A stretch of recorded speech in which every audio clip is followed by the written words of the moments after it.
Il est une icône encore vivante de la littérature ou de la culture africaine en général. Henri Lopez, c'est son nom. Originaire de la République du Congo, ayant pour capitale Brazzaville, c'est pourtant de l'autre côté du fleuve Congo, à Léopoldville, au Congo belge, actuelle République démocratique du Congo, où va naître le jeune Henri Lopez, car ses parents s'y trouvaient pour des besoins professionnels. Il rejoint plus tard Brazzaville, où il effectue toute sa scolarité dans une école de langue française, langue dans laquelle il écrira ses futurs romans. L'enfant métis quitte le Congo à 12 ans et se pose alors des questions sur son identité.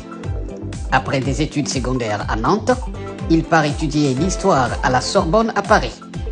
À la suite de l'obtention de son diplôme du retour au Congo, le jeune homme enseignera cette matière pendant quelques années à l'École normale supérieure d'Afrique centrale à Brazzaville jusqu'en 1966, puis ensuite directeur de l'enseignement jusqu'en 1968. Henri Lopez mène alors deux carrières, car membre du Parti congolais du travail. À ce titre, il exerce d'importantes fonctions politiques. Ministre de l'Éducation nationale à 1969, à 1972, ministre des Affaires étrangères, Premier ministre de 1973 à 1975, de 1977 à 1980, Henri Lopez est ministre des Finances.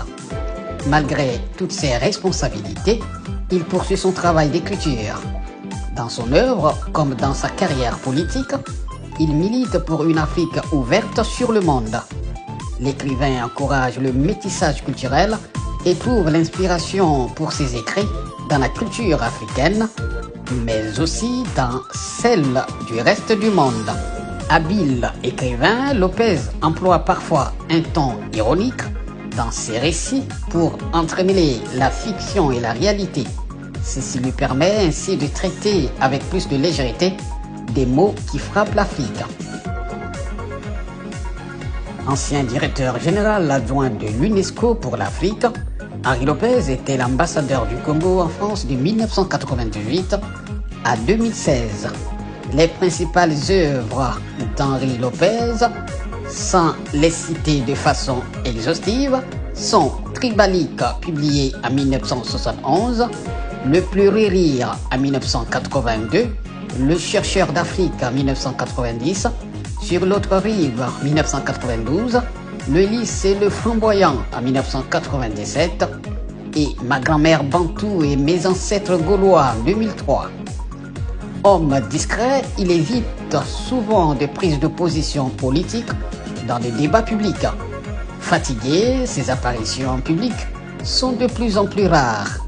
La dernière remonte au 31 mai dernier, lors du lancement de la campagne internationale du Festival panafricain de musique au siège de l'UNESCO, où un vibrant hommage lui a été rendu par Anatole Koliné-Makosso, l'actuel Premier ministre du Congo. À très bientôt.